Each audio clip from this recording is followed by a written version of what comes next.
17-second Phantom Shogun team using Gnut, stage 25. Weak affinity is not a problem here. Let's get it.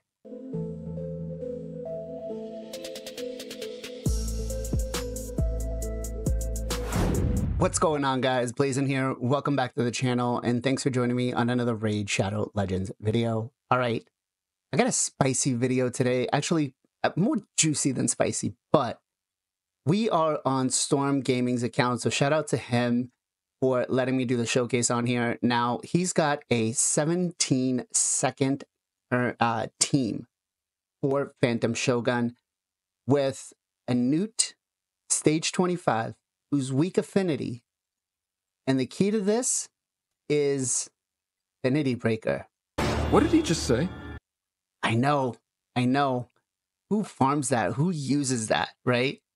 But, I mean, he's got one of the fastest teams out there, and I'm actually kind of jealous because I'm like, all right, I need to build it. And to be quite honest, we have some substitutions that we could use, and we definitely don't really need to be as crazy with the gear, right? We are talking an endgame account here, but we can definitely make it work. And you can definitely use these champions, or at least 2 out of these 3, with the same builds in other areas of the game. So do keep in mind, guys, it's not a free-to-play team. It's definitely a whale Kraken team.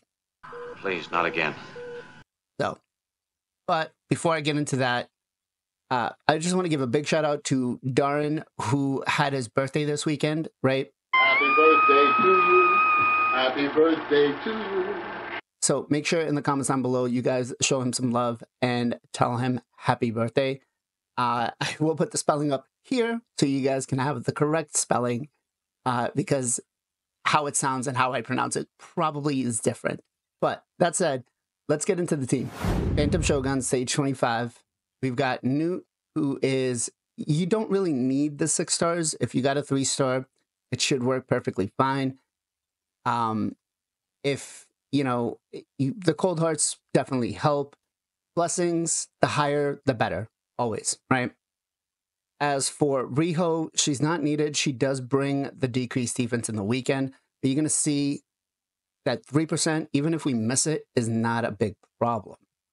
So what really needs to be put here is another support cleanser. So whatever you have, like a Mithrala or something like that, can definitely work. So let's go ahead. Let's do the run here, and then I'll show you guys exactly what we do. Gnut takes the Enfeeble here, right? And even though he's weak affinity, Affinity Breaker pretty much just smashes right through that. He goes again. We cleanse. No problem. 15 seconds, even faster, right? 15 seconds. I don't even know how many turns that was because there's no turn count. Yeah, there's no turn counter here. Aquarium, what? Why? For 15 seconds, that's just phenomenal here. I mean, Gnut coming in with the Affinity Breaker just makes a difference. Let's do another run here real quick to show you guys that it's not just a one-off. You have to make sure that Gnut does take the Enfeeble debuff, right? Because he is built with Affinity Breaker. You want him to take it, so he's got to have the highest crit damage. Here we go. Boom. Last shot. Done and over with. That was very exciting. So, and this is the same Gnut he uses for his Fire Knight and everywhere else in the game. All right, let's talk AI setup real quick. So Riho, or whoever your cleanser is going to be, needs to basically hold off on the cleansing for the first part.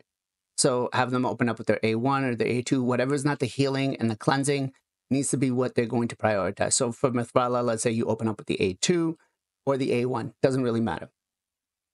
Gnut needs to go in with the A3 as a priority, right? Coldheart, A3 with the priority. The second Coldheart, A3, Coldheart priority, right? And then for the last one, Kymar needs to open up with his A3. And that's it. That's it. As a matter of fact, I want to go back and I want to count how many turns this is going to take us. So let's go ahead. Let's go back in. We got Riho going in with the 1. So that's 1 turn. 2, 3, 4, 5, 6, 7, 8, 9 turns. 9 turns. 9 turns, 15 seconds. Consistent. What else do you want? We'll break down the builds. Let's start out with Riho first. Riho Bonespear, he's basically got her in a triple speed set, or divine speed. Nothing fancy, nothing crazy, right? What are we looking at? Well, for Phantom Shogun's Grove, he doesn't have any bonuses, so the speed is what it is. 309 speed, I don't think it needs to be that high, to be quite honest. But I would try to stick to that as much as possible. We want to make sure that we have enough accuracy to land everything we need. So 450 is what it's about right now. And then everything else we don't really care about. We don't care, you know, you want to build it a little bit tanky. So 60, 70k HP, about 3k defense should be fine. Skills-wise, we do have it fully booked. But again, whoever you bring in could basically do the same thing, right? Brimstone is the blessing we have. It does help, but it's not needed. Masteries-wise, we did come down and we took the support along with the offense. We did take Eagle Eye, Master Hexer, Sniper. We did take Lord of Steel along with Swarm Smiter. We did take Charge Focus along with Pinpoint Accuracy. As for the offense tree, which is optional, again, you could go defense or offense. It's not going to do a lot of damage, but we did take Methodical. We did go ahead and take Bring It Down along with Wrath of the Slain. We took Life Drinker along with Single Out. We did take Heart of Glory along with Keen Strike and Deadly Precision. All right, let's talk Kymar. Kymar is in basically a mix-match build, but he is built for damage. So we've got him built with a 2-piece Slayer, Divine Speed, a crit damage, and a 1-piece protection. I don't think there's anything else, nothing really special. Just care about damage, right? Obviously, we're using Fire Knight, so that's pretty much the main focus there. So we don't need to go under Phantom Shogun because he doesn't get anything extra, but we've got him built with 62k HP, 5.3k attack, 3.3k defense, 234 speed. He's got to be the lowest in the turn order to make sure that he resets everybody.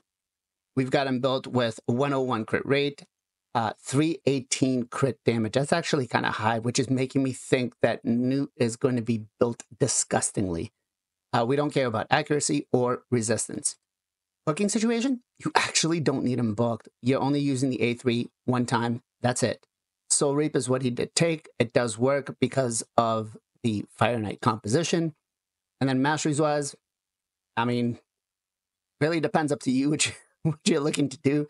You can come down and take Helm Smasher, you can come down and take War Master, or you could just use him for Arena, or even strictly as a, I don't know, reset champion. So you could go pure resistance. It really depends up to you, whatever your account really needs. You could even come down the support tree and go full out accuracy.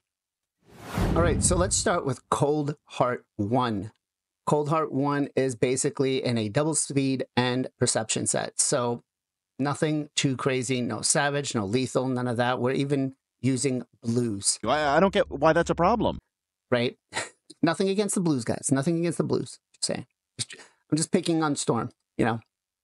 All right, so we've got her built at 38k HP, 3.7k defense, roughly 3.7k attack, 2.2k defense, 273 speed, 74% crit rate, 249 crit damage.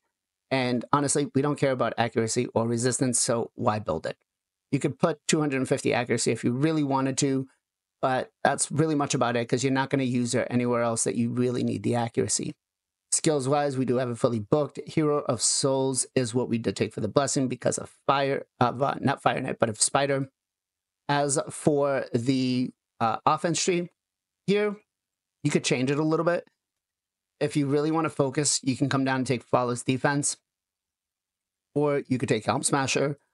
Really depends on where else you're going to use her. Ideally, I like to build my Cold Hearts with Flawless Execution to try to get as much enemy max damage as possible. But we did build her with War Master along with Methodical. We did take Kill Streak. We did also take Wrath of the Slaying with Bring It Down.